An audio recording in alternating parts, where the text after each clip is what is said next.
Major League Baseball Hall of Fame. What would that mean to you? Well, I mean, you know, a lot of people ask me that question all the time, and say, you should be in the Hall of Fame. When you're going to be in the Hall of Fame, I have no control of those things. You know what I mean? But it will be a great honor for myself, for my career that I had, for my family, for the island Curacao, to be one of the first Curacao player that make it into the Hall of Fame. But I'm not gonna lie to you. I try not to think much about it because every January, your name pop up and people start talking about the career that you had, and the percentage keep going up. So I think we're trending in the right direction. So if it happened, it would be great. If it don't, I will be the same person that I've always been. Well, you received 63% of the vote last time they tallied up, which needs 75. So you're definitely heading in the right direction. Your resume speaks for itself. Quick kind of question off the cuff. Do you watch the Little League World Series? I always do. When Curacao I always do. You guys had a really strong program for a long time. Baseball in Curacao have been big forever. I mean, since before my dad. And my dad played baseball down there. So it's always been big. They do run huge in the Caribbean Series. So first you got to win the Caribbean Series, and then you come to Williamsport.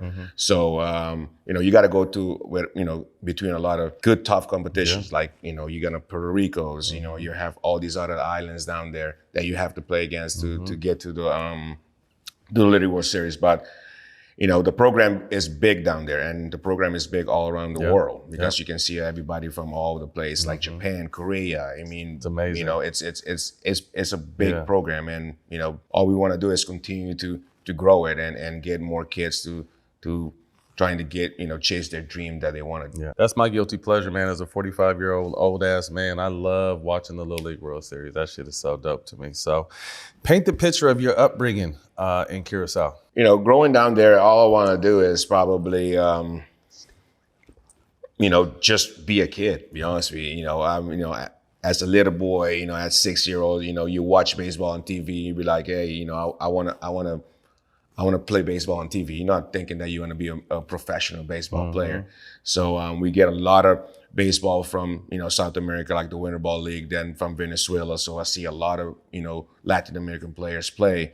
We used to only get World Series, and I was a big Oakland A's fan growing up. So I grew up watching the A's. All I want to do wear is the white shoes. So that was my thing. But I followed baseball since a little kid. So it always been a dream to play it. But you grow up, you become a little man, and you start focusing school, and you start have to think about what kind of career you want to do in school. So I always wanted to work, be a technician and work with airplanes. So I started going to a technical school. But then I start getting a little older, getting a little mature, and they've always been doing tryouts in Curacao. So I never went to none of the tryouts in Curacao. I played a game, somebody got hurt, so I got in, and a scout went down there looking at somebody else. And I got in the game. It was so weird. I got in the game and I hit 2 home runs, and the scout was like, who's this kid? Right. So, for all the kids that trying to chase their dream in anything, even basketball, football, whatever, when you get the opportunity, you just have to take advantage of it. And I think that's what I did my whole career, since I become a professional. The Braves gave me the opportunity to play the game that I love and that I wanted to do, and I took advantage of it. At what age was that game?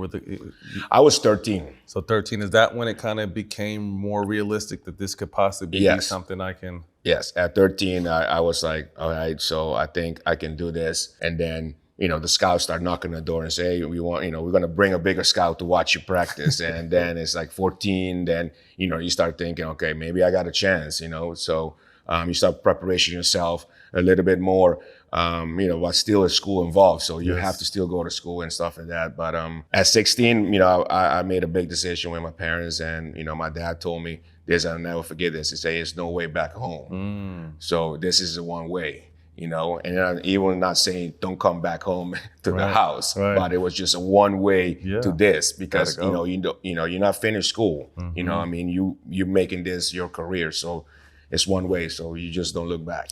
Financially, obviously, being able to put your family in a better situation, but what kind of pride did you leave with knowing that you're representing a whole island of people? Well, I mean, it's you take pride of everything when they mention your name, you go into the States and you're from a small island that that a lot of kids don't get the opportunity to go to the States and play baseball. Obviously, I was not the first guy that left the island to go play, but I was one of the first one that really stand out and brought the name of Curacao on the map when I made it to the World Series in '96. So right there everybody started recognize the name Curacao and people was like, where's that at? Where's that? Because we were more under the Netherlands Antilles and the name won't pop out much. So now it's we move away from the Netherlands Antilles. Now the name is Curacao. So now people more know about it. But since then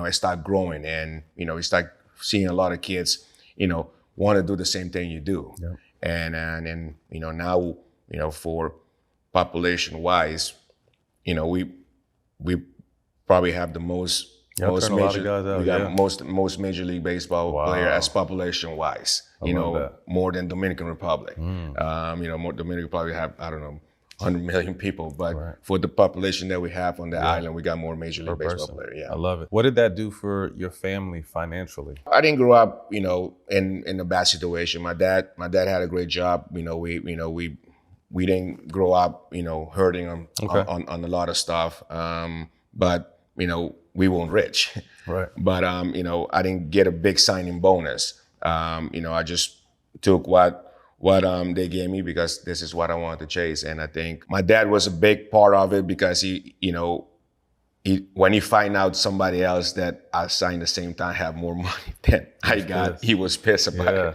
Yeah. So, he was like, well, now we're going to put some work in and we're going to make that happen. And, he was a big part of my career earlier and towards the end. And, he never stopped working with me. How do you guys navigate kind of not being taken advantage of in those situations? Because, your dad's never been there. You're a teenager. Like you said, you saw someone in a similar situation get more money. How do you guys make sure you kind of do the best you can to get what you need and move forward the right way? I just work, man. Just work. Like I say, my dad was like, hey, we're going to put the work to get you there. And, the focus in, you're going to make a lot of mistakes. Obviously, this game is a game of failure. You're going to fail more than you're going to succeed. So just know how to handle the failure.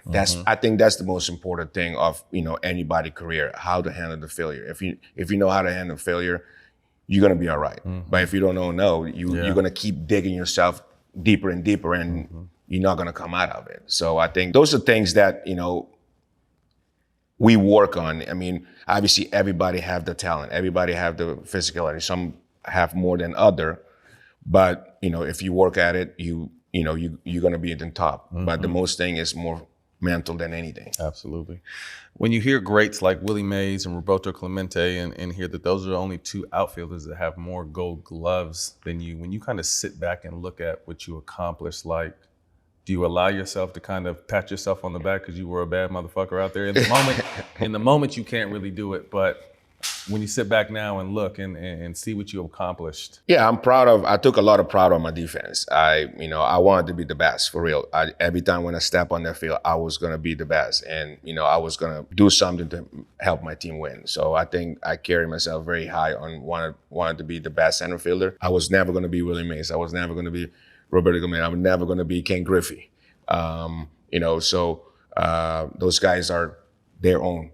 Probably nobody's going to be me. So I was about to say, don't sell yourself short. You're up there too. You know what I mean? So everybody have to be themselves. So sometimes it's so fair when people compare you to other people. Yeah. So it's like nobody's going to compare you to Michael Jordan. Right. You know what I mean? So it's only going to be one Michael Jordan. Yeah. So you might have the same things of what they do, but you're not. It's kind of not fair to compare. Yeah. But the numbers, not a lot of people doing it. It's stand out. Yeah. Obviously Willie Mays is one of the greatest baseball players that played. Roberto Clemente is an icon baseball player. And Griffey too. He's just who he is. So it's good to be in that group, and just people recognize that. Your highlight reel on the defense side is incredible. Where did those instincts on the defensive side come from? It's a good question, because the instinct is just I'm trying to learn guys. I'm trying to learn my teammates, my players, my pitchers, who's hitting. If you're hitting, I watch what you do, and I'm just trying to put myself in the right position and use my instinct, what I'm thinking that you're gonna do. So those are things that I do. But all that start in practice. I go in practice. I watch practice. I go out there and I shag fly balls for like 15 minutes before the game. Just like anything, like you I'm got warming up, shooting. You guys go out there and shoot around for 20, 30 minutes. So you work on what you want to work that day. Yep. So when you go to the game, it will be more easy. So, every preparation start, at 3:30. We have a 7:00 game. Everything started at 3:30. You start doing all your routines, do all the stuff you ever do. If you need to hit, you go in the field, need to get extra ground balls.